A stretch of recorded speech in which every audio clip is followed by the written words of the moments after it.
මෙන්න රටක ප්‍රාග්ධන සම්පාදනයේ මූලාශ්‍ර දක්වන්න. දේශීතුරුම් ඉක්මවා ගිය ආයෝජනයක් සිදු කරන්නේ කෙසේදයි දක්වන්න. දේශීතුරුම් ඉක්මවා ගිය ආයෝජනයක් සිදු කරන්නේ කෙසේදයි දක්වන්න. රයිට් බලන්න. පුතේ එහෙනම් පිටු අංක 9 ප්‍රශ්න අංක 5 රෝමන් අංක 3. අපි ගන්න ප්‍රාග්ධන සම්පාදනයේ මූලාශ්‍ර දක්වන්න. දැන් පුතේ අපි ගිය සතියේ කතා කළා ආයෝජනය තුලින් තමයි පුතේ බිහි වෙන්නේ මොකක්ද? ප්‍රාග්ධනය. ආයෝජනය තුලින් තමයි බිහි වෙන්නේ මොකක්ද? ප්‍රාග්ධනය. ආයෝජනය තුලින් බිහි වෙන්නේ ප්‍රාග්ධනය. ඊට පස්සේ පුතේ ආයෝජනය තුලින් තමයි බිහි වෙන්නේ ප්‍රාග්ධනය.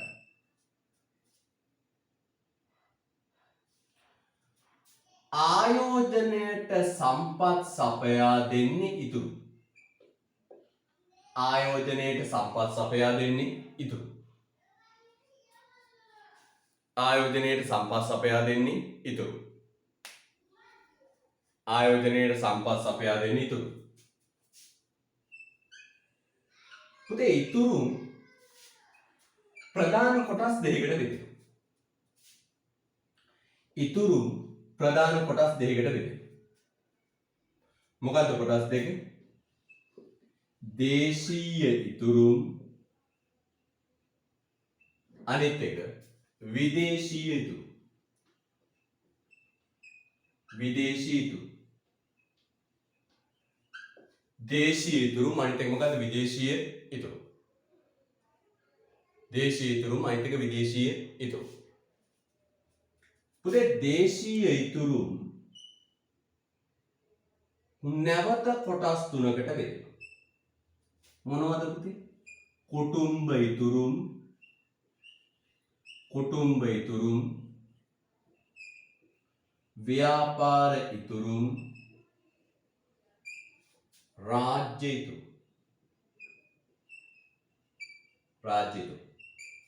කුටුම්බ ඉතුරුම්, ව්‍යාපාර ඉතුරුම්, රාජ්‍ය ඉතුරු. හරිද? ඊට පස්සේ පුතේ විදේශීය ඉතුරුම් ප්‍රධාන කොටස් දෙකයි. විදේශී ඉතුරු. මේ බලන්න හොඳට. දැන් අපිට අපේ රටේ ආයෝජනයේට අපේ රටේ ඉතුරුම් මදිනවා. අපේ රටේ ආයෝජනයේට අපේ රටේ ඉතුරුම් මදිනවා. ආයෝජනයේට අපේ රටේ ඉතුරුම් මදිනවා. පැහැදිලිද? මදිනම් අපිට පුළුවන් විදේශීය ඉතුරුම් ගන්න. විදේශීය ඉතුරු විදේශ රටවල් වල මිනිස්සු ඉතුරු කරපු සල්ලි අපිට ගන්න පුළුවන්. ඒ ගන්න මෙහෙමයි පුතේ. අපිට පුළුවන් විදේශිකයන්ගෙන් කියන්න ඔබ තමුන්නාන්සේලා ඉතුරු කරපු සල්ලි ටිකක් අපිට දෙන්න. අන්න විදේශ ණය ආදාර. මොනවද ගන්න පුළුවන්? විදේශ ණය ආධාර විදියට ටිකක් ගන්න පුළුවන්. විදේශ ණය විදියට ආධාර විදියට ටිකක් ගන්න පුළුවන්. පැහැදිලිද? විදේශ ණය සහ ආධාර විදියට ටිකක් ගන්න පුළුවන්. ඉතුරු ටික තව ඕනනම් තව ටිකක් ඉල්ල ගන්න පුළුවන් විදේශ ප්‍රධාන විදියට. විදේශ ප්‍රධාන විදියට. කියන්නේ පිනට දෙනවා කියන්නේ. අපිට කියනවානේ අපිට ටිකක් දෙන්න මේ පිනට. අපිට හරි අමාරු ජීවත් වෙන්න පිනට දෙන්න. ඊට පස්සේ විදේශ ණය ආධාර, විදේශ ප්‍රධාන, විදේශ ඍජු ආයෝජන විදියට ගන්න පුළුවන්. විදේශ ඍජු ආයෝජන විදියට ගන්න පුළුවන්. විදේශ ඍජු ආයෝජන විදියට ගන්න පුළුවන්. ඒක අපි විදේශිකයන්ට කියන මෙහෙම. කොහොමද? ඔබ තමුන්නාන්සේලාගේ ඉතුරු කරගත්ත සල්ලි ටිකක් අරගෙන එන්න අපේ රටට. ඔබ තමුන්නාසලා ඉතිරි කරගත්ත සල්ලි ටිකත් අරගෙන එන්න අපේ රටට. ඇවිල්ලා අපේ රටේ කර්මාන්ත ශාලාවක් පටන් ගන්න. ඇවිල්ලා අපේ රටේ කර්මාන්ත ශාලාවක් පටන් ගන්න. පැහැදිලිද? ඇවිල්ලා අපේ රටේ කර්මාන්ත ශාලාවක් පටන් ගන්න. අන්න එහෙම විදේශීය ජාතිකයෙක් අපේ රටට ඇවිල්ලා කර්මාන්ත ශාලාවක් ආරම්භ කළොත් අන්න ඒකට කියන නම විදේශ ඍජු ආයෝජන. විදේශිකයෙක් ඇවිල්ලා අපේ රටේ කර්මාන්ත ශාලාවක් ආරම්භ කළොත් ඒකට කියන නම මොකද පුතේ? විදේශ ඍජු ආයෝජන. විදේශ ඍජු ආයෝජන. හරිද? right. එහෙනම් පුතේ ඔන්න විදේශ ඍජු ආයෝජන. එහෙනම් මෙන්න මෙහෙම කියමු. රටක ආයෝජනයට රටක ප්‍රාග්ධනවත්කම් බිහි වෙන්නේ ආයෝජනය තුලින්. ආයෝජනයට සම්පත් සපයා දෙන්න ඉතුරු කරන මිනිස්සු. අපි අර අන්තිම වීඩියෝ එකේ කිව්වේ ඉතුරු කරන මිනිස්සු තමයි ආයෝජනයට සම්පත් සපයලා දෙන්නේ. හරිද? right. ඉතුරුම් පුතේ ප්‍රධාන කොටස් දෙකයි. එකක් දේශීය ඉතුරුම්, අනිත් එක විදේශීය ඉතුරුම්. එකක් දේශීය ඉතුරුම්, අනිත් එක විදේශීය ඉතුරුම්. දේශීය ඉතුරුම් කිව්වේ රට ඇතුලේ ඉතුරු කරන අය. කවුද පුතේ තුන් දෙනා? කුටුම්බ ඉතුරුම්, ව්‍යාපාර ඉතුරුම්, රාජ්‍ය ඉතුරුම්. අපිට පුතේ අපේ රට ඇතුලේ ඉතුරු කරපු සල්ලි මදි නම් ආයෝජනය. අපිට අපේ රට ඇතුලේ ඉතුරු කරපු සල්ලි මදි නම් ආයෝජනයට අපිට පුළුවන් විදේශ රටවල් වලින් ඉතුරු කරපු සල්ලි ටිකක් ඉල්ල ගන්න. විදේශ රටවල් වලින් ඉතුරු කරපු සල්ලි ටිකක් ඉල්ල ගන්න පුළුවන්.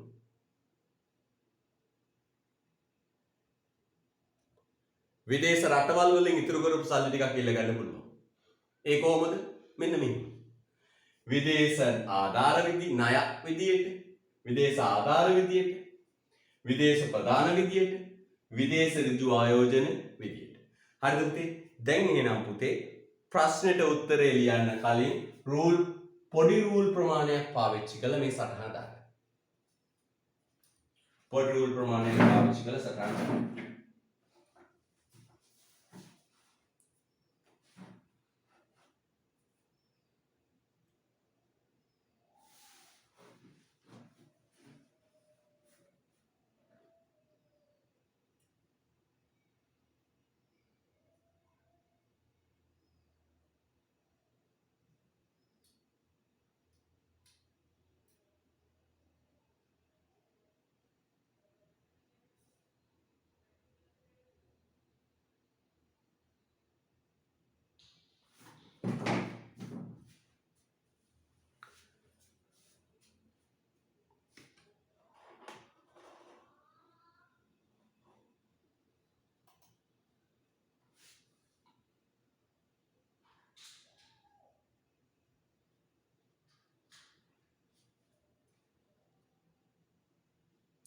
පුතා දැන් අපිට බලන්න ඔකට ඇහිමේ ගැටලුවක් තියෙනවද?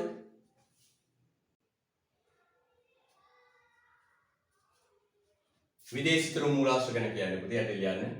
විදේශ ණය ආධාර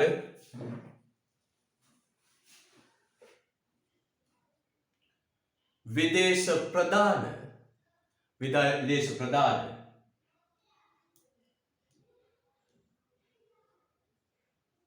විදේශ ප්‍රදාන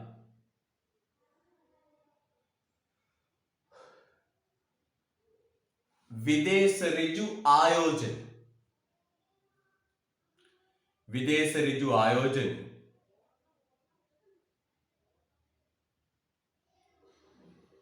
විදේශ ඍජු ආයෝජන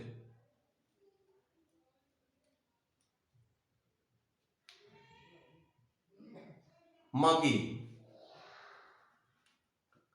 විදේශ ඍජු ආයෝජන මගින් විදේශ ඉතුරුම් සකස් වේ.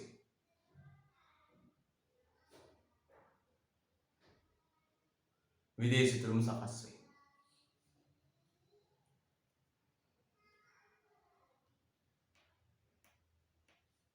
හරිද? විදේශ ඉතුරුම් සකස් වෙනවා. අර විදේශ ණය ආධාර, විදේශ ප්‍රදාන, විදේශ ඍජු ආයෝජන මගින් විදේශ ඉතුරුම් සකස් වෙනවා. ඔන්න අපි ලස්සනට විග්‍රහ කරා. ප්‍රාග්ධන සම්පාදනයේ මූලාශ්‍ර ටික. පැහැදිලිද? දැන් අපෙන් අහනවා පුතේ මෙහෙම තව මොකක්ද? රටක ප්‍රාග්ධන සම්පාදනයේ මූලාශ්‍ර දක්වන්න දේශීය ඉතුරුම් ඉක්මවා ගිය ආයෝජනයක් සිදු කරන්නේ කෙසේදයි දක්වන්න. දේශීය ඉතුරුම් ඉක්මවා ගිය ආයෝජනයක් සිදු කරන්නේ කෙසේදයි දක්වන්න. දේශීය ඉතුරුම් ඉක්මවා ගිය ආයෝජනයක් සිදු කරන්නේ කෙසේදයි දක්වන්න. දේශීය ඉතුරුම් ඉක්මවා ගිය ආයෝජනයක් සිදු කරන්නේ කෙසේදයි දක්වන්න. මේ බලන්න. ඔන්න පුතේ දේශීය ඉතුරුම් තියෙනවා 5000. රට ඇතුළේ ඉතුරු කරලා තියෙන්නේ 5000යි. හැබැයි ආයෝජනය කරනවා පුතේ 8000. දැන් රට ඇතුළේ ඉතුරු කළේ 5000 නම් ආයෝජනය කරන්න පුළුවන් කීයද? 5000යි. ආයෝජනය කරන්න පුළුවන් කීයද පුතේ? 5000යි. හැබැයි රට ඇතුළේ ඉතුරු කරලා තියෙන්නේ 5000යි. ආයෝජනය කළා කීයද? 8000. ආයෝජනය කළා කීයද? 8000. අන්න පුතේ විදේශීය මෙහෙම කරේ කොහොමද? මෙහෙම කළේ පුතේ රට ඇතුළේ ඉතුරු කරපු 5000ට අමතරව විදේශිකයන්ගෙන් ඉතුරුම් අරන් කීයද? 3000. විදේශිකයන්ගෙන් ඉතුරුම් අරන් කීයද? 3000. විදේශිකයන්ගේ ඉතුරුම් අරන් 3000. පැහැදිලිද? right. එහෙනම් පුතේ දේශීය ඉතුරුම් ඉක්මවා ගිය ආයෝජනයක් කරන්නේ මොනව අරගෙනද පුතේ? විදේශ ඉතුරුම් අරගෙන. මොනව අරගෙනද? විදේශ ඉතුරුම් අරගෙන. right? ලියන්න පුතේ යටින්. යන්න. දේශීය ඉතුරුම් ඉක්මවා ගිය දේශීය ඉතුරුම් ඉක්මවා ගිය දේශීය ඉතුරුම් ඉක්මවා ගිය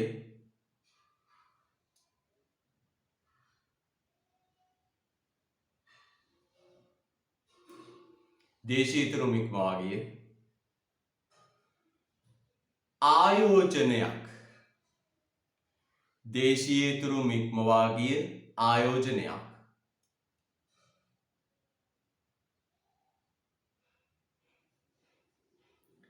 දේශීය ඉතුරුම් ඉක්මවා ගිය ආයෝජනයක්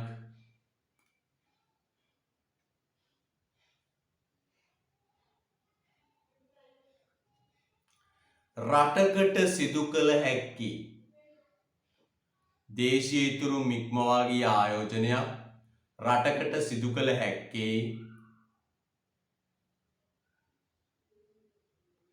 දේශීය ඉතුරුම් ඉක්මවා ගිය ආයෝජනයක් රටකට සිදු කළ හැක්කේ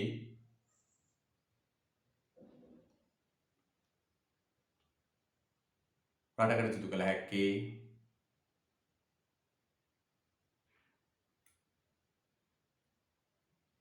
දේශීය ඉතුරුම් ඉක්මවා ගිය ආයෝජනයක් රටකට සිදු කළ හැක්කේ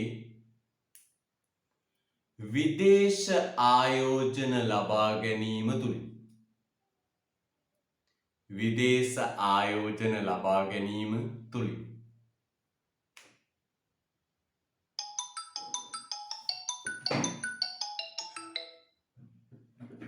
විදේශ ආයෝජන ලබා ගැනීම තුලින්. අන්න එනවා අපෙන් අහනවා කොහොමද දේශීය ඉතුරුම් ඉක්මවා ගිය ආයෝජනයක් කරන්නේ? අපි කියන්න ඕන දේශීය ඉතුරුම් ඉක්මවා ගිය ආයෝජනයක් කරන්නේ මොනව අරගෙනද පුතේ? විදේශ ඉතුරුම් අරගෙන. තේරුණා නේද? right. අපි යන් ඊළඟ ප්‍රශ්නයට. ඊළඟ ප්‍රශ්නයක් අහනවා පුතේ මොකක්ද? නිෂ්පාදන සාධක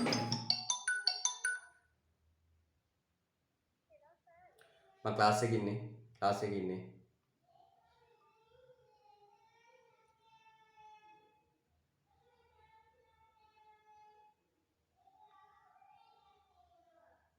හරිද? right. නිෂ්පාදන සාධකයක් වශයෙන් ව්‍යවසායකත්වය යන්නේ කුමක් අදහස් වේද? එය ශ්‍රමයෙන් වෙන්කොට දැක්විය හැකි සුවිශේෂී සම්පතක් ලෙස හඳුන්වන්නේය.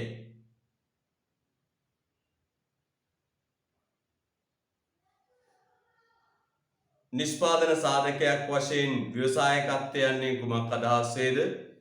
එය ශ්‍රමයෙන් වෙන්කොට දැක්විය හැකි සුවිශේෂී සම්පතක් ලෙස හඳුන්වන්නේය. ව්‍යවසායකත්වය මොකක්ද කියලා අහනවා. ශ්‍රමයෙන් වෙන් කරන්න පුළුවන් කොහොමද කියලා. දැන් පුතේ අපි යමු. සම්පූර්ණ ව්‍යවසායකත්වය නිර්වචනය කරලා කාර්ය ටික ලියලා ශ්‍රමයෙන් වෙන් වෙන්නේ කොහොමද කියලා ලියමු. ව්‍යවසායකත්වය නිර්වචනය කරලා කාර්ය ටික ලියලා ශ්‍රමයෙන් වෙන් වෙන්නේ කොහොමද කියලා ලියමු. හරිද? right. පුතේ අපි ගන්නවා ව්‍යවසායකත්වය නිර්වචනය කරන්නේ ව්‍යවසායකත්ව කාර්යයන් ටික දාලා. ව්‍යවසායකත්වය නිර්වචනය කරන්නේ ව්‍යවසායකත්ව කාර්යයන් ටික දාලා. මොනවද ව්‍යවසායකත්ව කාර්ය? පටන් ගමු නේද? මෙන්න ව්‍යවසායකත්ව කාර්යය කියමු. කුමක් නිපදවනවාද ආදී මූලික නිෂ්පාදන තීරණ ගනිමි. මොකද්ද?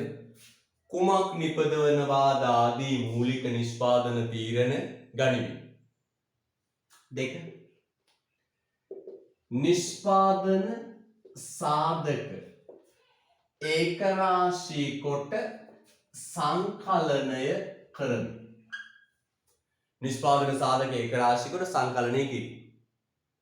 මොකක්ද ව්‍යවසායකයාගේ පළවෙනි කාර්යය? කුමක් නිපදවනවාද ආදී මූලික නිෂ්පාදන තීරණ ගන්න. කුමක් නිපදවනවාද ආදී මූලික නිෂ්පාදන තීරණ ගන්න. දෙක නිෂ්පාදන සාධක ඒකරාශී කොට සංකලනය කරන. නිෂ්පාදන සාධක ඒකරාශී කොට සංකලනය කරන. තුන්වෙනි අවදානම් දරන. අවදානම් දෙවි. අවදානම් වලට මුහුණ දෙන්න. හතරවෙනි එක නවෝත්පාදන බීකර. නවෝත්පාදන බීකිරි. නවෝත්පාදන බිහි කිරි.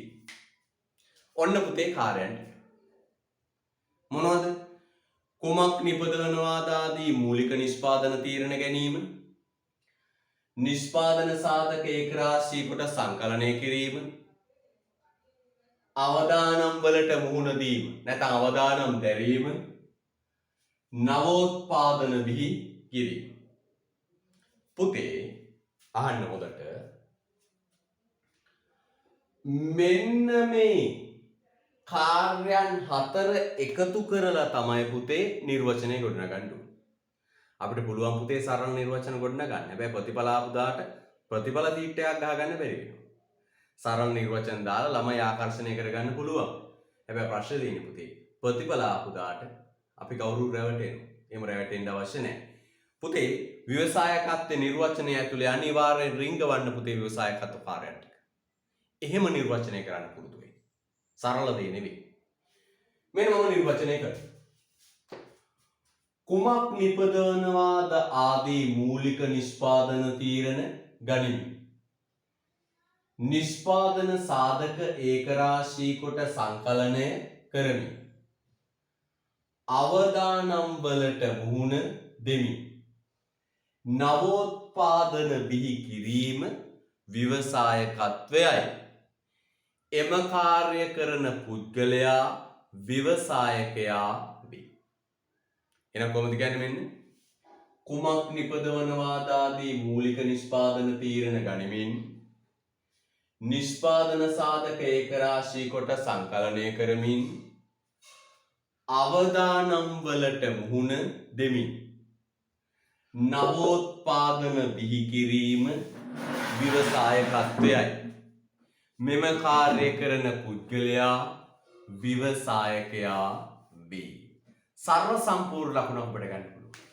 හරිද? right. ලියමු දැටින්. යන්න. කුමක් කොතරම් නිපදවනවාද ආදී කුමක් කොතරම් නිපදවනවාද ආදී කුමක් කොතරම් නිපදවනවාද ආදී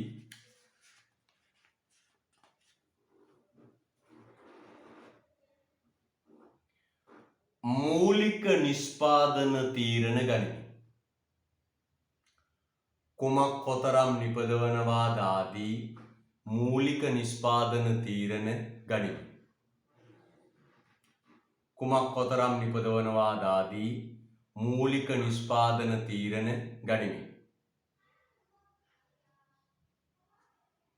මූලික නිෂ්පාදන තීරණ ගනිමි.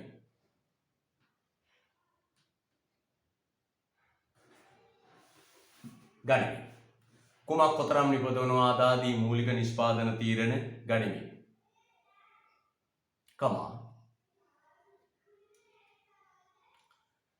නිෂ්පාදන සාධක ඒකරාශී කොට සංකලනය කරමි. නිෂ්පාදන සාධක ඒකරාශී කොට සංකලනය කරමි.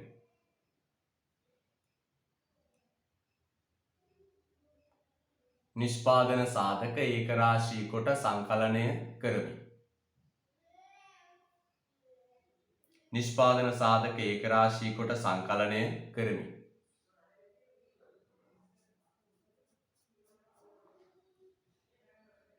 අවදානම් වලට මුහුණ දෙමි. අවදානම් වලට මුහුණ දෙමි.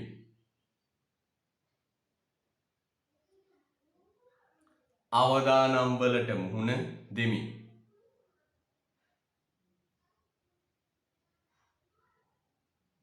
අවදානම් වලට මුහුණ දෙමි.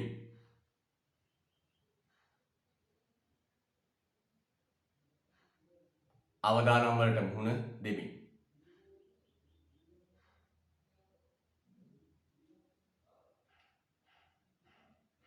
නවෝත්පාදන බිහි කරමි. නවෝත්පාදන බිහි කරමි. නවෝත්පාදන බිහි කරමි.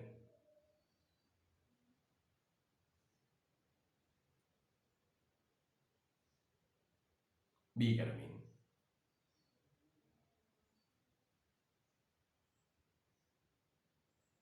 නවෝත්පාදන බිහි කරමින්.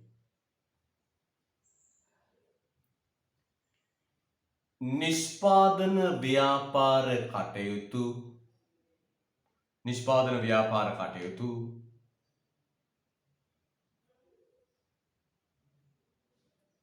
නිෂ්පාදන ව්‍යාපාර කටයුතු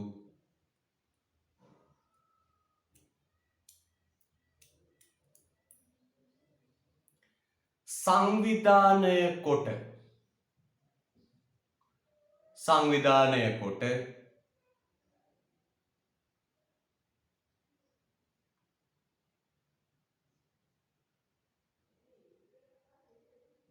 පවත්වාගෙන යාම. නිෂ්පාදන ව්‍යාපාර කටයුතු සංවිධානය කොට පවත්වාගෙන යාම.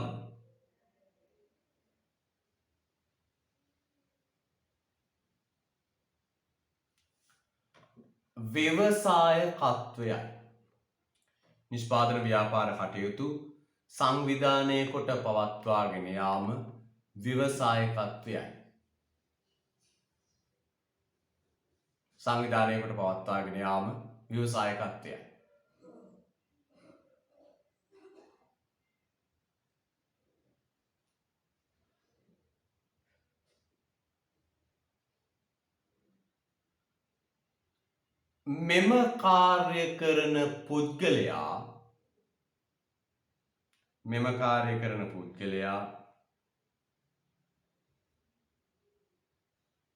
මෙම කාර්ය කරන පුද්ගලයා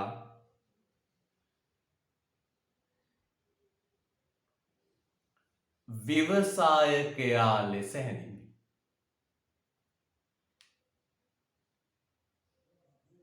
මෙම කාර්ය කරන පුද්ගලයා ව්‍යවසායකයා ලෙස හැඳින්වේ.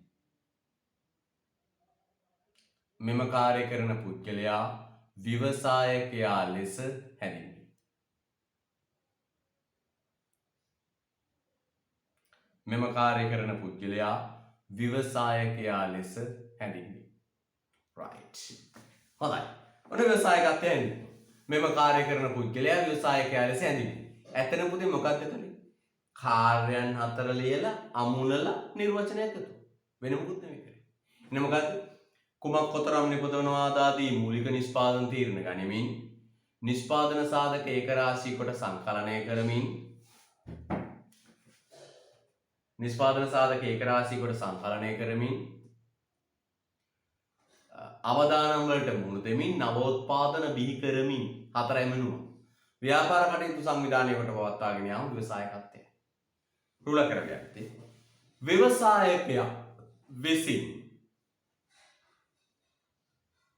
ව්‍යවසායකයා විසින් පහත කාර්යයන් ඉටු කරයි. ව්‍යවසායකයා විසින් පහත කාර්යයන් ඉටු කරයි. ව්‍යවසායකයා විසින් පහත කාර්යයන් ඉටු කරයි.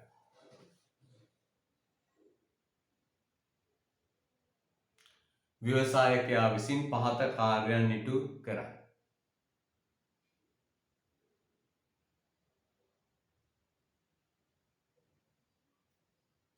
ඒවා ව්‍යවසායකයා විසින් පහත කාර්යයන් ඉටු කරයි. ඒවා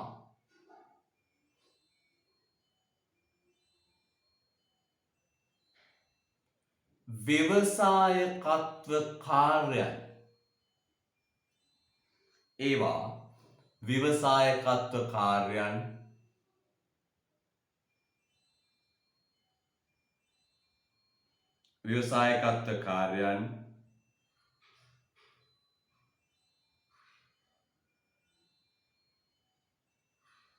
ලෙස හැඳින්වේ.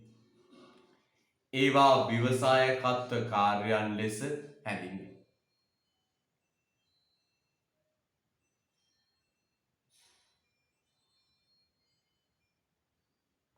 ඒවා ව්‍යවසායකත්ව කාර්යයන් ලෙස හැඳින්වේ.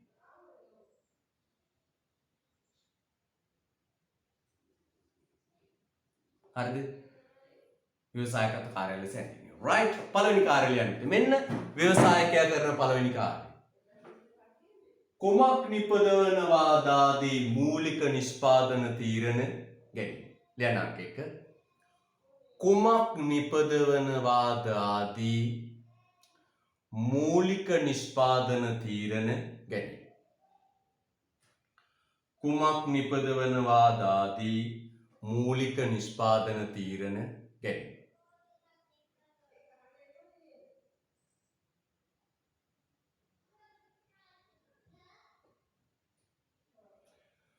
කුමක් නිපදවනවාද ආදී මූලික නිෂ්පාදන තීරණ ගැනීම.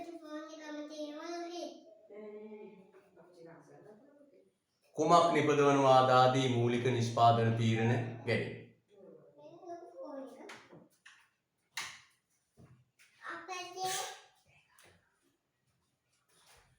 දෙක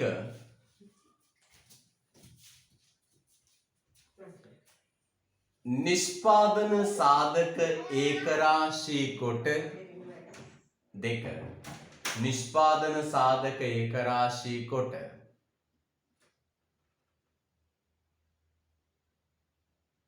නිෂ්පාදන සාධක ඒකරාශී කොට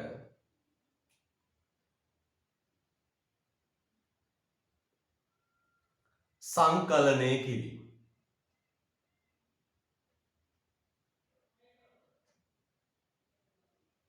නිෂ්පාදන සාධක ඒකරාශී කොට සංකලනය කිරීම.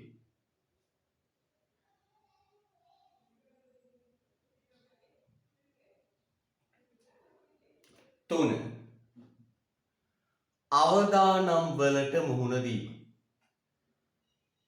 අවදානම් වලට මුහුණ දීම. අවදානම් වලට මුහුණ දීම. අවදානම් වලට මුහුණ දීම.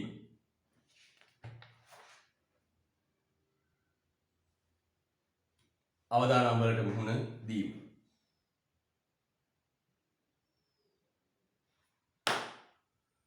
අන්තිම යුක්තේ නවෝත්පාදන විහි කියවීම. නවෝත්පාදන විහි. ඔන්න අපි නවෝත්පාදන විහි කියවීම. අපි ව්‍යවසායකත්වය හැඳින්නුවා, නිර්වචනය කළා, සියල්ල කරා. දැන් ව්‍යවසායකත්වය. දැන් අපෙන් අහනවා ශ්‍රමයත් එක්ක මොකද වෙන්නේ? අපෙන් අහනවා ශ්‍රමයත් එක්ක සසදද්දි තියෙන වෙනස්කම් මොනවාද? ශ්‍රමයත් එක්ක සංසන්දනය කරද්දි තියෙන වෙනස්කම් මොනවාද? මොනවද ශ්‍රමයේ වෙනස? අපෙන් අහනවා මොනවද ශ්‍රමයේ තියෙන වෙනස? හරිද? right. මොකක්ද පුතේ ශ්‍රමයේ තියෙන වෙනස? අපි කතා කරමු. ශ්‍රමයේ තියෙන වෙනස, ශ්‍රමයයි ප්‍රාග්ධනයයි, ශ්‍රමයයි ව්‍යවසායකත්වය අතර වෙනස කොහොමද වෙනස් වෙන්නේ? හරිද?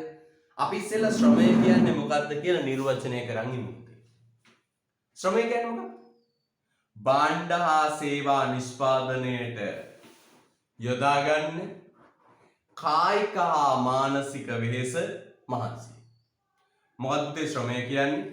භාණ්ඩ හා සේවා නිෂ්පාදනයට යොදා ගන්න කායික හා මානසික වෙහෙස මහන්සිය.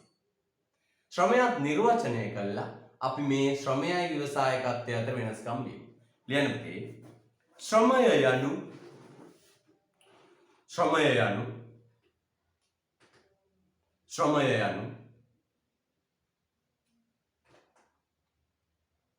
ශ්‍රමය යනු භාණ්ඩ හා සේවා නිෂ්පාදනයට යොදාගත හැකි ශ්‍රමය යනු භාණ්ඩ හා සේවා නිෂ්පාදනයට යොදාගත හැකි ශ්‍රමය යනු භාණ්ඩ හා සේවා නිෂ්පාදනයට යොදාගත හැකි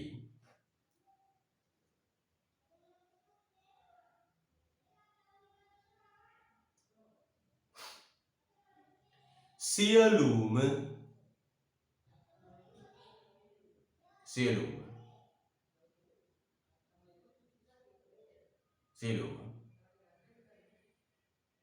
කායික හා මානසික ප්‍රයත්නයන්ය. භාණ්ඩ හා සේවා නිෂ්පාදනයට යොදාගත හැකි සියලුම කායික හා මානසික ප්‍රයත්නයන්ය. භාණ්ඩ හා සේවා නිෂ්පාදනයට යොදාගත හැකි සියලුම කායික හා මානසික ප්‍රයත්නයන්ය. සියලුම කායික හා මානසික ප්‍රයත්නයන්ය.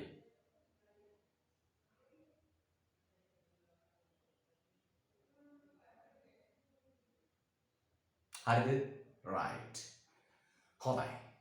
දැන් මට වෙනස්කම් කියන්න පුතේ මොනවද වෙනස්කම්? ශ්‍රමිකයයි ව්‍යවසායකයයි අතර තියෙන වෙනස්කම් මොනවද? මේ ශ්‍රමිකයයි වැඩ කරන මිනිස්සයයි මේ ව්‍යවසායකයයි අතර තියෙන වෙනස්කම් මොනවද? ශ්‍රමිකයයි ව්‍යවසායකයයි අතර තියෙන වෙනස්කම් මොනවද? දැන් අපි තරුද දා ලියාගෙන යමු. පළවෙනි තරුව ලියන්න පුතේ. පළවෙනි තරුව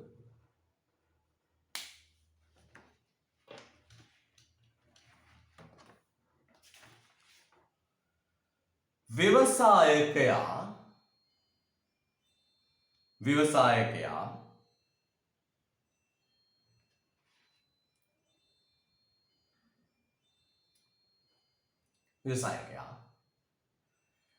නිෂ්පාදන කටයුතු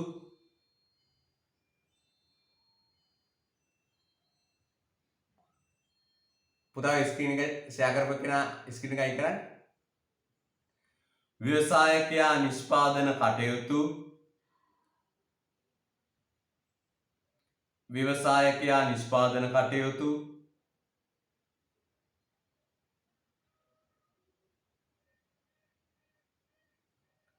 සංවිධානය කිරීමට අමතරව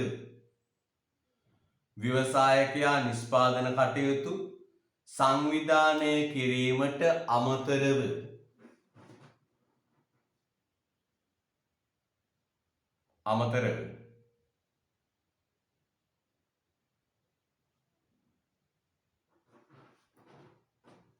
ව්‍යාපාරික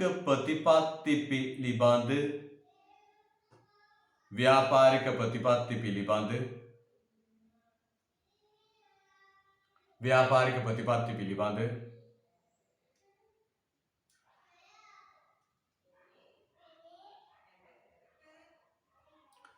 මූලික තීරණ ගැනීම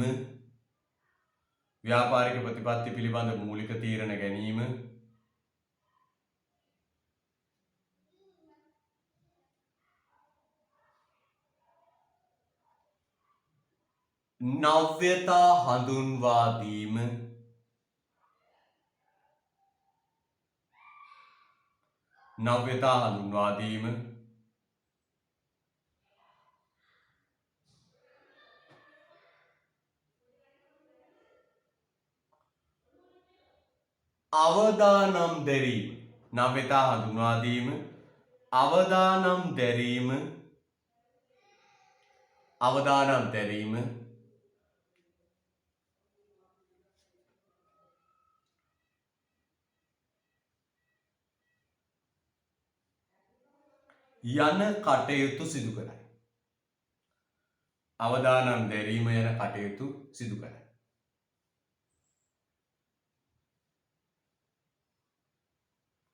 අවදානම් දැරීම යන කටයුතු සිදු කරයි.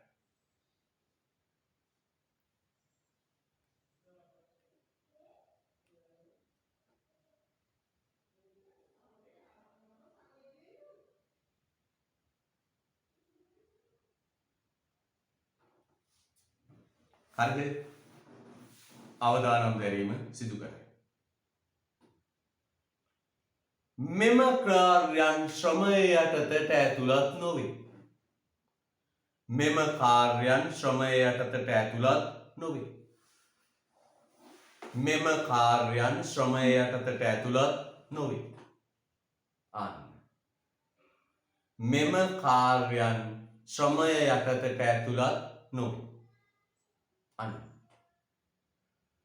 මෙම කාර්යයන් ශ්‍රමය යටතට ඇතුළත් නොවේ. එහෙනම් මෙන්න මේම කියන කොහොමද කියන්නේ? ශ්‍රමයට අමතරව ව්‍යවසායකය කරන දේවල් මෙත් තියෙනවා. මොනවද? ශ්‍රමිකයා වගේ වැඩ කළා ගෙදර යන්නේ. සංවිධානය කරනවා, අවදානම් දරනවා, නවෝත්පාදන බිහි කරනවා. ඔය වගේ කාර්යයන් ගොඩක් ව්‍යවසායකයා කරනවා. එහෙනම් පළවෙනි කරු උදාහරණ මොකක්ද කිව්වේ? ශ්‍රමිකයා වගේ මේ වැඩ කළා ගෙදර යන එක්කෙනෙක් නෙවෙයි ව්‍යවසායකයා.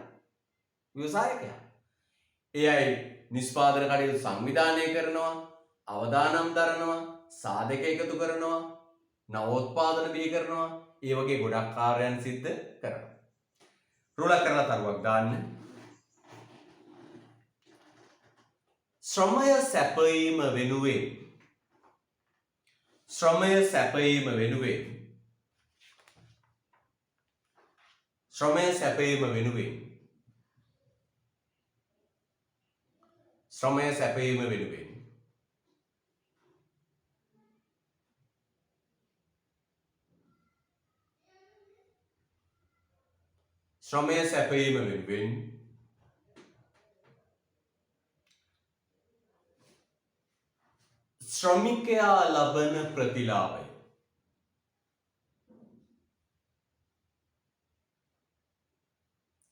ශ්‍රමිකයා ලබන ප්‍රතිලාභය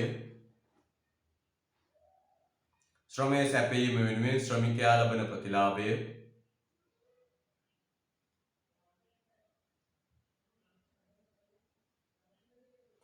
වැටුප වේ. ශ්‍රමය සැපයීම වෙනුවෙන් ශ්‍රමිකයා ලබන ප්‍රතිලාභය වැටුප වේ.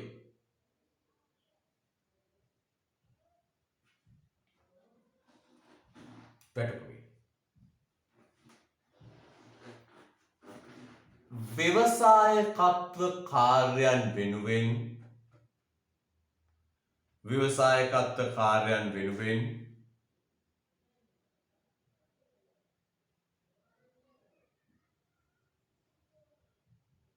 ව්‍යවසායකත්ව කාර්යයන් වෙනුවෙන් ව්‍යවසායකත්ව කාර්යයන් වෙනුවෙන්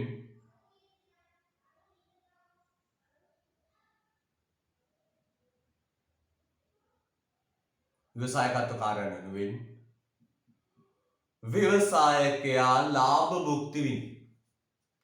ව්‍යවසායකත්ව කාර්යයන් වෙනුවෙන් ව්‍යවසායකයා ලාභ භුක්ති විඳි. අන්න තව නිසා. ව්‍යවසායකත්ව කාර්යයන් වෙනුවෙන් ව්‍යවසායකයා ලාභ භුක්ති විඳි. ශ්‍රමිකයෝ වැටුප ගන්නු, ව්‍යවසායකයෝ ලාභ ගන්න. හරිද? අන්න තව කාර්යයක් ලියන්න. රුලක් කරලා තව තරුවක් දාන්න. රුලක් කරලා තව තරුවක් දාන්න.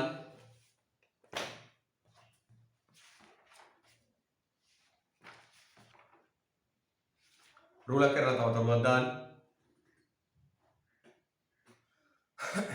ලියන්න. ලියන්න.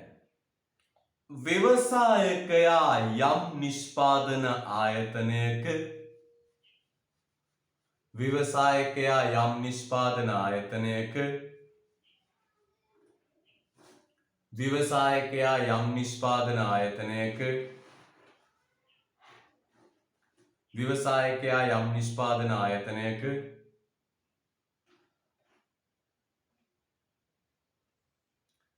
සේවා යෝජකයෙකු වන අතර සේවා යෝජකයෙකු වන අතර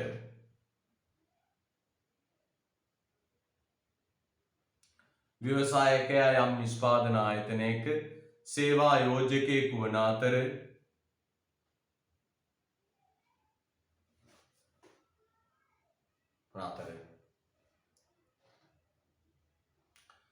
ශ්‍රමිකයා සේවා දායකයෙකු වේ. ශ්‍රමිකයා සේවා දායකයෙකු වේ.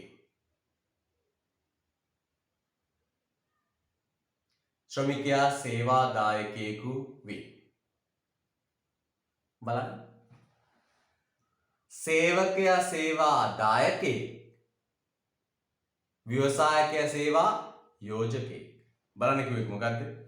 ව්‍යවසායකයා යම් ව්‍යාපාර ආයතනයක සේවා යෝජකයෙකු වන අතර ශ්‍රමිකයා සේවා දායකයෙකු වේ. අයිතිකාරයයි සේවකයෙක්. හරිද? right. හොඳයි. යම්කුටේ ඊළඟට අපි තවත් පුංචි මාතෘකා කෑල්ල මේ ප්‍රශ්නයකට. හැබැයි ප්‍රශ්නේ මම ගන්නේ අලුතෙන් ලියන ප්‍රශ්නයක් විදිහට. පොතේ පෙළන්න 39 පිටුවට. රිවිෂන් ටියුට් එකේ 39 පිටුවට පෙළන්න. රිවිෂන් ටියුට් එකේ 39 පිටුවට පෙළන්න. sorry 45 පිටුව. රිවිෂන් ටියුට් එක 45 පිටුවේ පුතේ සටහන් කියලා තියෙනවනේ. එතෙන්ට යන්න. අපි තවත් වෙනසක් කතා කරමු. 45 පිටුවට ගින් සටහන් කියලා තියෙන. ඊතර ප්‍රශ්නයක් ලියන්න පුතේ. ව්‍යවසායකයා හා කළමනාකරුවා අතර වෙනස කුමක්ද? 45 පිටුවේ අමතර සටහන් වලට ගිහින් ලියන්න. ව්‍යවසායකයා හා කළමනාකරුවා අතර වෙනස කුමක්ද?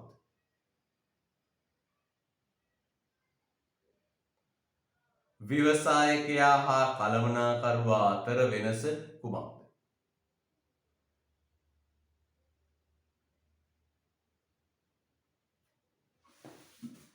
ව්‍යවසායකයා හා කළමනාකරුවා අතර වෙනස කුමක්ද? right. බෙදන්න පොතට දෙක නෑ. බෙදන්න දෙකට පොත එක පැත්තක ව්‍යවසායකයා අනිත් පැත්තේ කළමනාකරුවා. ලියමු වෙනස්කම්. එක පැත්තක ව්‍යවසායකයා අනිත් පැත්තේ කළමනාකරුවා. ලියමු වෙනස්කම්.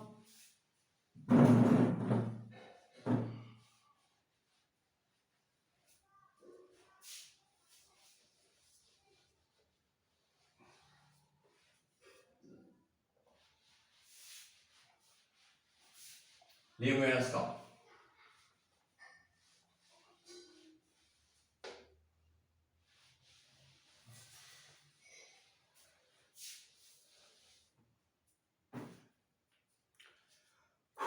හරිද? right.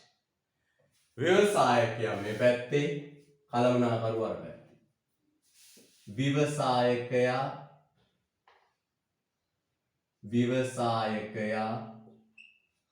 අනිත් පැත්තේ කළමනාකරුවා. එක පැත්තක ව්‍යවසායකයා අනිත් පැත්තේ කළමනාකරුවා. එක පැත්තක ව්‍යවසායකයා අනිත් පැත්තේ කළමනාකරුවා. හොඳයි.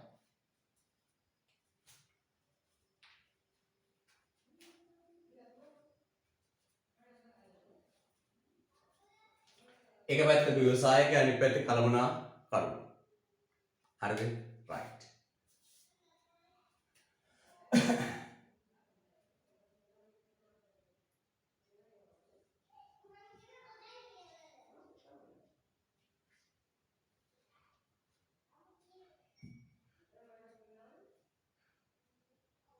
right. පළවෙනි එක. ව්‍යවසායකයා හා කළමනාකරුවා අතර පළවෙනි වෙනස. ව්‍යවසායකයා කියන්නේ පුතේ අයිතිකාරී හිමිකරු. කළමනාකරුවා කියන්නේ ව්‍යවසායකයා විසින් බදවාගත් සේවකයා. ව්‍යවසායකයා විසින් බදවාගත් සේවකයා. එතකොට බලන්න තේරුණාද? ව්‍යවසායකයා කියන්නේ ව්‍යවසායකයා කියන්නේ හිමිකරුවා. කළමනාකරුවා කියන්නේ සේවකයා. ව්‍යවසායකයා බදවගත්ත සේවකයා. ලියන්න තියෙන ව්‍යවසායකයා පැත්තේ ව්‍යවසායකයා ආයතනයක හිමිකරුවා වේ. ව්‍යවසායකයා ආයතනයක හිමිකරුවා වේ.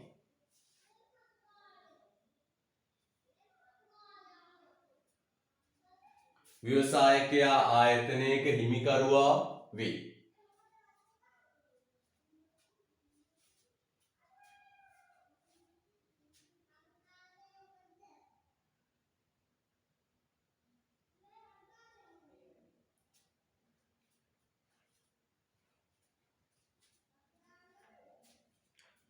ව්‍යවසායකයා ආයතනයක හිමිකරුවා වේ.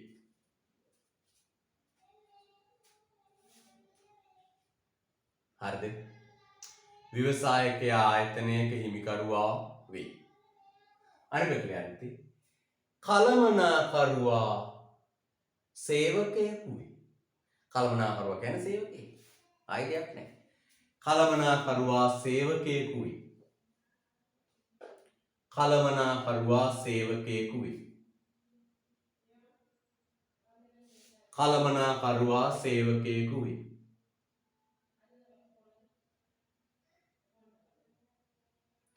කළමනාකරුවා සේවකයෙකු වේ.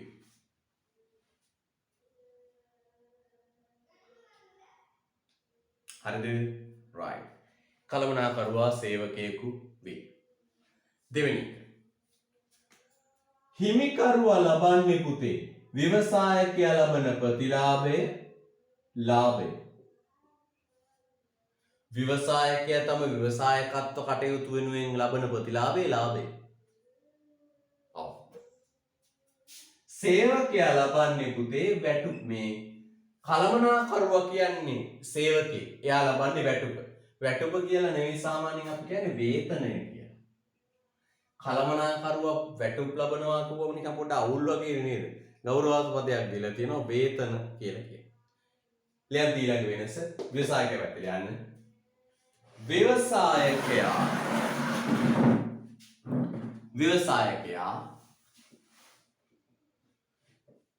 සිය කාර්ය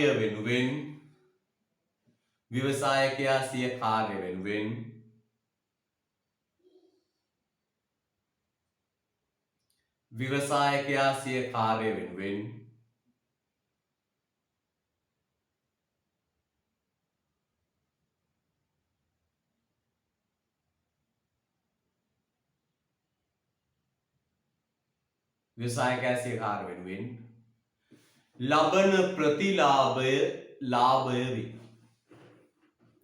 ලබන ප්‍රතිලාභය ලාභය වේ.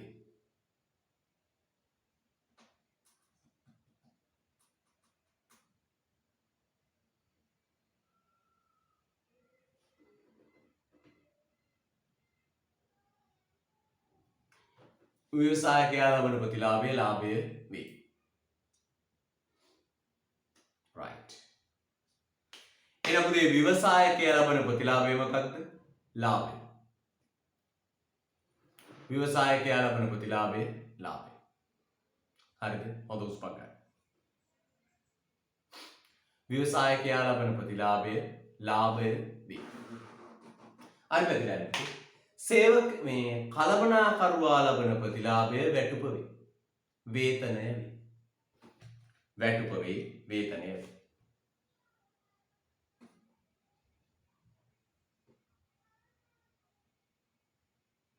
right. ඊළඟ මොකද ඊළඟ අහන්න පුතේ? ඊළඟ පුතේ ඊට පස්සේ ව්‍යවසායකයා පුතේ ලාභ පාඩු අවදානම් දරන. ව්‍යවසායකයා ලාභ පාඩු අවදානම් දරන. අවදානමක් දරන. ඒ මොන අවදානමද පුතේ? ලාභ පාඩු අවදානම. ව්‍යවසායකයා දරන මොන අවදානමද පුතේ? ලාභ පාඩු අවදානම. කළමනාකරුවා දරන්නේ පුතේ මෙහෙයුම් ක්‍රියාවලිය. මෙහෙයුම් ක්‍රියාවලියේ අවදානම. ඒක මොකක්ද? නිෂ්පාදන කටයුතු සිදු වෙද්දී මොනවා හරි ගැටලුවක් වුණොත් ඒකට වග කියන්නේ කවුද? කළමනාකරුවා. සේවකයෙක්ගේ අත කැපෙනවා. සේවකයෙකුට අනතුරක් වෙනවා. කර්මාන්තශාලාවට ගින්නක් අට ගන්න මොනවා හරි ප්‍රශ්නයක් නිසා. නිෂ්පාදනය කරපු දෙයකින් පාරිභෝගිකයට හානියක් වෙනවා. ඔය වගේ අවදානම් දරන්නේ පුතේ කවුද? කළමනාකරුවා. එහෙනම් ව්‍යවසායකයා පැත්තට යන්න ලාභ පාඩු අවදානම් දරා ගන්න. ලාභ පාඩු අවදානම් දරා ගන්න. ලාභ පාඩු අවදානම් දරා ගන්න. ලාභ පාඩු අවදානම් දරා ගන්න. ලාභ පාඩු අවදානම් දරා ගන්න.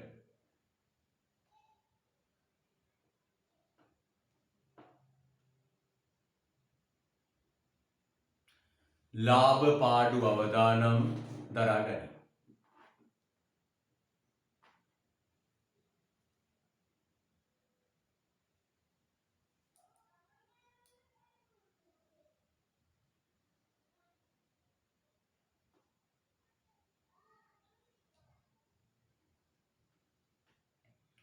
ලාභ පාඩු අවදානම් දරා ගන්න.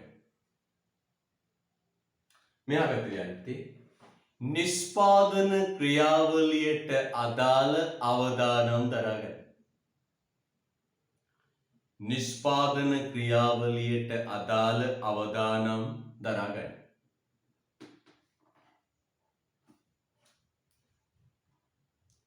නිෂ්පාදන ක්‍රියාවලියට අදාළ අවදානම් දරා ගන්න.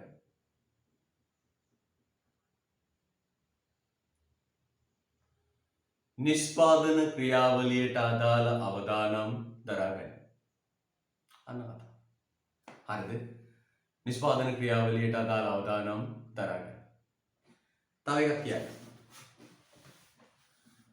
පුතේ මේ ව්‍යවසායකයා මුහුණ දෙන අවදානම රක්ෂණය කළ නොහැකි. ඉන්ෂුරන්ස් නෑ මේවා. දැන් මම කඩයක් දාලා ගෙන් කියනවා ඉන්ෂුරන්ස් කම්පැනි එකට මං කඩයක් දෙනවා. මට ඒක අලාභ ලබයිද කියලා අවදානමක් තියෙනවා. මං කඩයක් දෙනවා. ඒක අලාභ ලබයිද කියලා අවදානමක් තියෙනවා. මට ඉන්ෂුරන්ස් එකක් දෙන්නකෝ. එයා කියයි ව්‍යවසායකයා මුහුණ දෙන ලාභ පාඩු අවදානමට ඒවා ආවරණය කරන ඉන්ෂුරන්ස් ලෝකයේ ඇත්තේ නැහැ. ව්‍යවසායකයා මුහුණ දෙන ලාභ පාඩු අවදානම් ආවරණය කරන ඉන්ෂුරන්ස් ලෝකයේ ඇත්තේ නැහැ. sorry. හැබැයි කළමනාකරුවා මෙහෙම මුහුණ දෙන අවදානම් මොනවද? කළමනාකරුවන්ටනේ පුතේ ව්‍යාපාරේ බාර දීලා තියෙන්නේ. කළමනාකරුවා මුහුණ දෙන අවදානම් තමයි පුතේ මෙන්න මේවා. සේවකයාට අනතුරක් වේද? කර්මාන්තශාලාව ගිනි ගනීද? සේවකයාට අනතුරක් වේද? කර්මාන්තශාලාව ගිනි ගනීද? සොර සතුරු පනීද? ඒවා. අන්න ඒ අවදානම් ආවරණය කරන්න කවුද ඉන්නේ පුතේ? රක්ෂණ ආයතනය. රක්ෂණය කළ හැකි, රක්ෂණය කළ නොහැකි. ව්‍යවසායකයා ගැතේ යන පුතේ. ව්‍යවසායකයා රක්ෂණය කළ නොහැකි අවදානමකට මුහුණ දෙයි. ව්‍යවසායකයා රක්ෂණය කළ නොහැකි අවදානමකට මුහුණ දෙයි. ව්‍යවසායකයා රක්ෂණය කළ නොහැකි අවදානමකට මුහුණ දෙයි.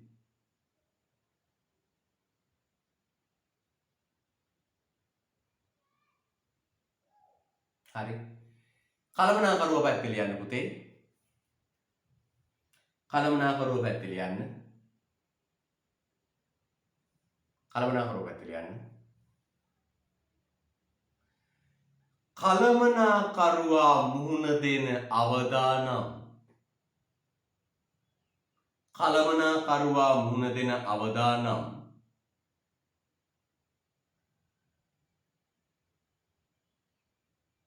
රක්ෂණය කළ හැකි වේ. කළමනාකරුවා මුහුණ දෙන අවදානම් රක්ෂණය කළ හැකි වේ.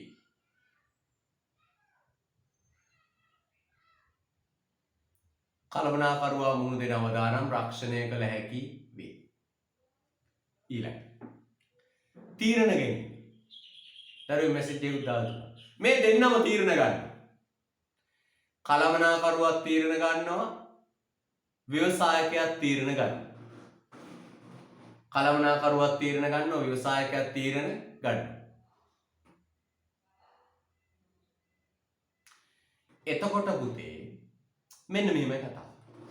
මේ ව්‍යවසායකයා ගන්න තීරණ මූලික තීරණ ටික. එහෙනම් නිෂ්පාදනයට අදාළ මූලික තීරණ ටික ගන්නේ ව්‍යවසායකයා. නිෂ්පාදනයට අදාළ මූලික තීරණ ටික ගන්නේ ව්‍යවසායකයා. එහෙනම් ව්‍යවසායකයා නිෂ්පාදනයට අදාළ මූලික තීරණ ටික ගන්න. තර කලම මොකක්ද හදන්නේ? සේවකයෝ ගන්නෙ කොහොමද? මූලික තීරණ ටික ගන්නෙ කවුද? ව්‍යවසායකයා. කළමනාකරුවා ගන්නෙ මොන තීරණද? අපි කියනවා පුතේ දෛනික මෙහෙයුම් ක්‍රියාවලියට අදාළ තීරණ ගන්නෙ කවුද? කළමනාකරුවා.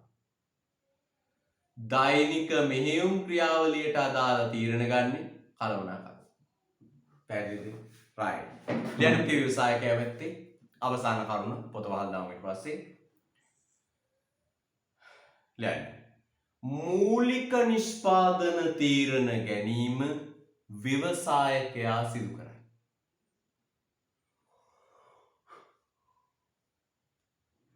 මූලික නිෂ්පාදන තීරණ ගැනීම ව්‍යවසායකයා සිදු කරයි.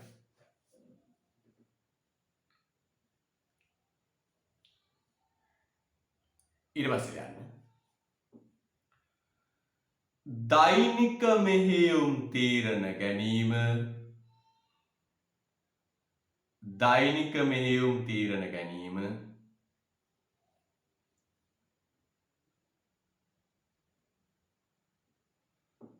දෛනික මෙහෙයුම් තීරණ ගැනීම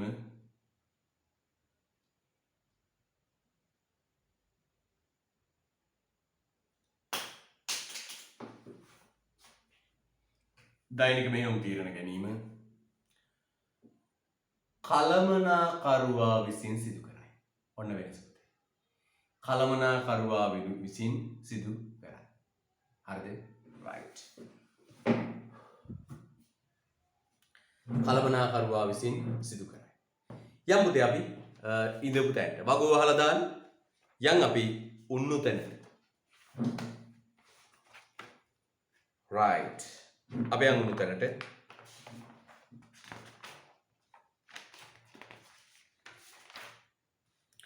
හරි ප්‍රශ්න අහන්න මොකද 11 වෙනි ප්‍රශ්නේ 11 වෙනි පිටුවේ 5 වෙනි ප්‍රශ්නේ.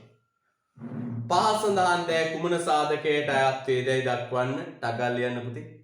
තප්පරෙන් ලියන්න පටපට ගාලා මොන සාධකයේද කියලා ලියන්න.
YouTube හදලා ඔක්කොම කරලා දුන්නේ. ඒක තමයි කොහොමද යන්නේ නේද 18කට. හරි. දන්නේ නැහැ කියලා නම් දැන් බලන්න කියලා කියන්නේ කියලා. තාම මේ YouTube එක ආවත් තියෙනවා. වීඩියෝ දිලා ආවත්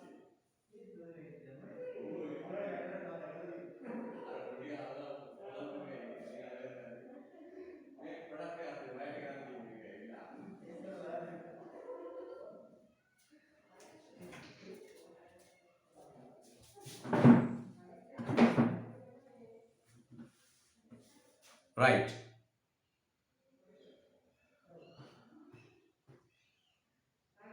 බලමු. පහ සඳහන් දෑ කුමන සාධකයට අයත් වේදයි දක්වන්න. මහවැලි ගඟ. මොකද්ද මහවැලි ගඟ? අයියෝ හරිසේදී.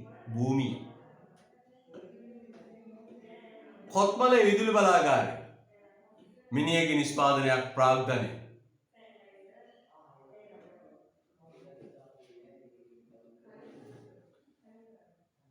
කොත්මලේ විදුලි බලාගාරය ප්‍රාග්ධනය.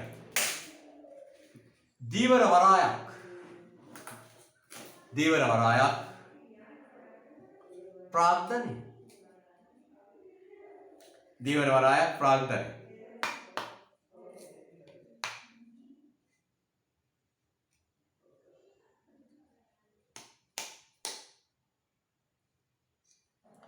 ඊළඟ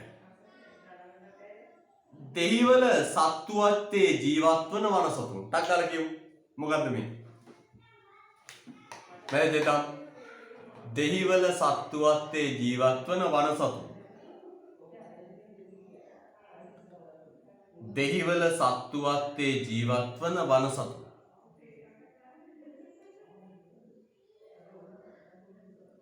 ඔන්න එනවා භූමිය. අශාන් කියන්නේ භූමිය. භූමිය. තව කෙනෙක් භූමිය කියන්නේ. දෙහිවල ලේබර් වනසතුන් ලේබර් කියලා එකක් කියවලා. මම අහන පුතාගේ දෙහිවල සත්තුවත්තේ ජීවත් වන වන සතුන් මකුන්ද? මේ අහන පුතේ මොකද? සත්තුවත්තේ ජීවත් වන සතුන් කියන්නේ ප්‍රාග්ධනය. දැන් අහන්න ඕනද? සිංහරාජ කැලේ ජීවත් වන අලියෙක්, කොටියෙක්, සිංහෙක් භූමිය. හැබැයි මේ සත්තු මිනිස්සු විසින් අල්ලගෙන ඇවිල්ලා නිෂ්පාදනයට යොදා ගන්න පුළුවන් තත්ත්වයට පත් කරනවා. එහෙම නිෂ්පාදනයට යොදා ගන්න පුළුවන් තත්ත්වයට පත් කළාම ඒකට කියනවා පුතේ නම ප්‍රාග්ධනය. මොකද කියන්නේ ප්‍රාග්ධනය. එහෙනම් මේ කැලෑවල ඉන්න සත්තු, වනසත්තු කැලේ ඉඳිද්දී භූමිය. කැලේ ඉඳිද්දී භූමිය.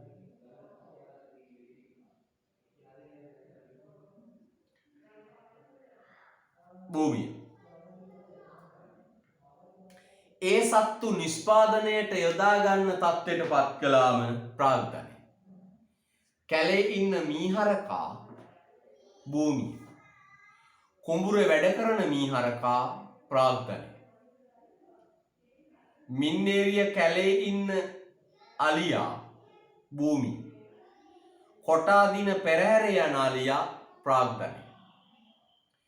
කැලේ ඉන්න ගිනි කුකුලා, හබන් කුකුලා, වලි කුකුලා භූමිය. ගෙදර ඉන්න බොයිලර් කුකුලා ප්‍රාග්ධනය. ඕන් දැන් වෙනස. එන අයත් ලියන්න පුතේ භූමිය කියලා ලියපුවම ටොක්කක් ඇනගෙන ලියන්න ඕන.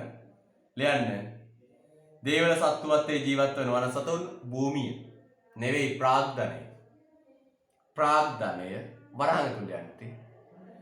නිෂ්පාදනයට යොදා ගන්නා සතුන් ප්‍රාග්ධනය වේ.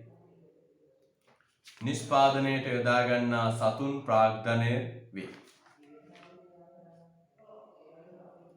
නිෂ්පාදනයට යොදා ගන්නා සතුන් ප්‍රාග්ධනය වේ. ඊළඟ සිංහරාජ වනාන්තරය ප්‍රාග්ධනය. භූමිය. සිංහරාජ වනාන්තරය භූමිය.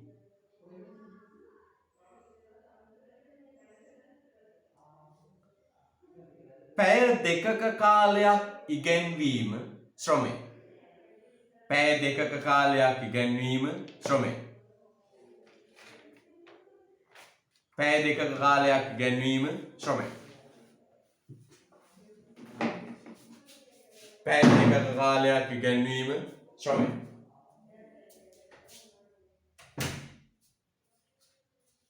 ඊළඟ තැම්පතු සහතික පතක්. අදාළ මෙසේජ් කරමු. මොකද්ද සාධකය?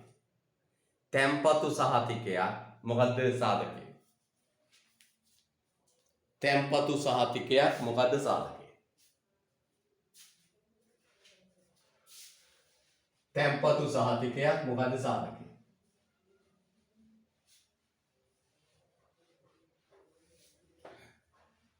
තැම්පතු සහතිකයක් මොකද්ද සාධකය?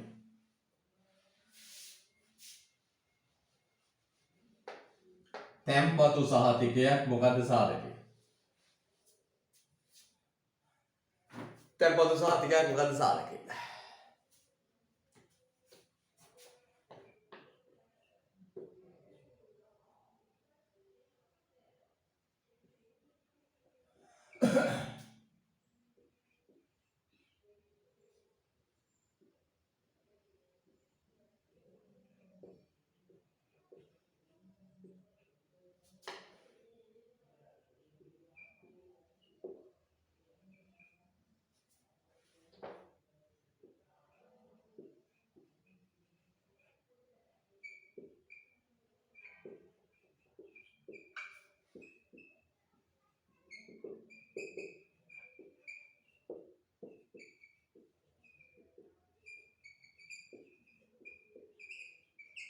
right.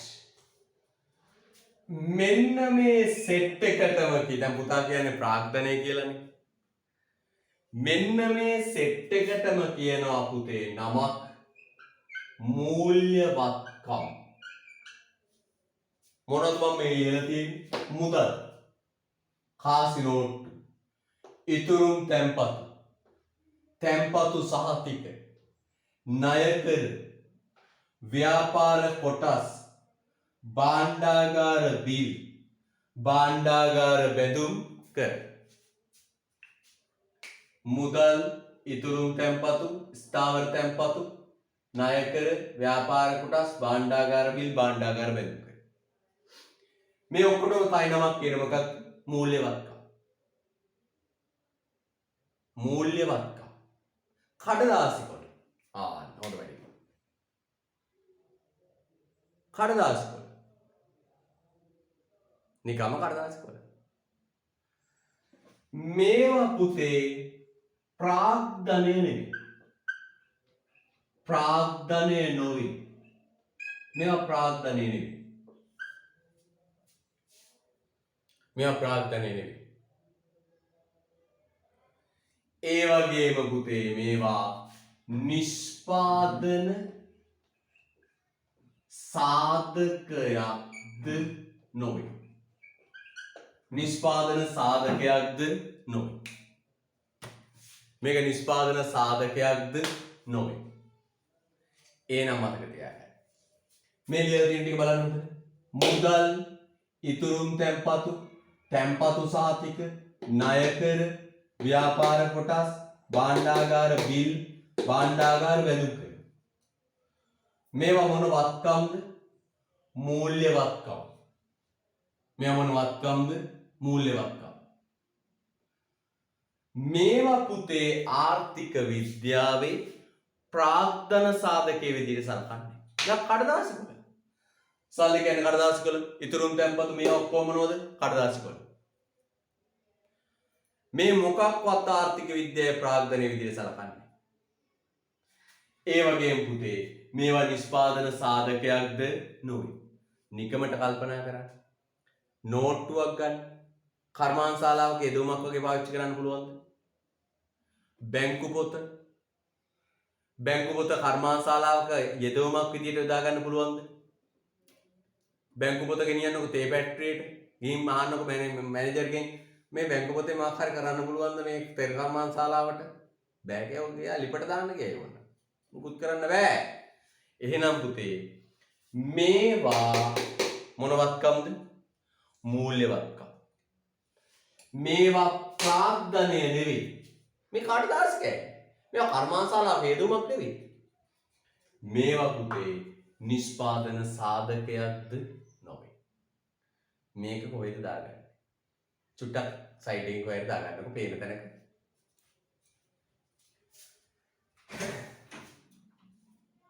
ආයෙත් ආයෙත්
right.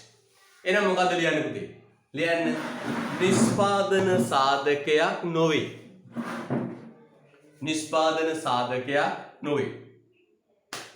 මූල්‍යවත්කම නිෂ්පාදන සාධකයක් නොවේ මූල්‍යවත්කමකි. නිෂ්පාදන සාධකයක් නොවේ මූල්‍යවත්කමකි.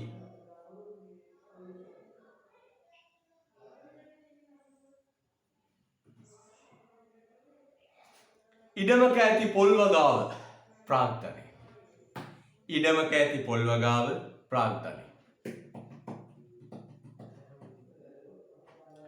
නව ව්‍යාපාර සංවිධාන ක්‍රමයක් ව්‍යවසායකත්වය. නව ව්‍යාපාර සංවිධාන ක්‍රමයක් ව්‍යවසායකත්වය. හරිද?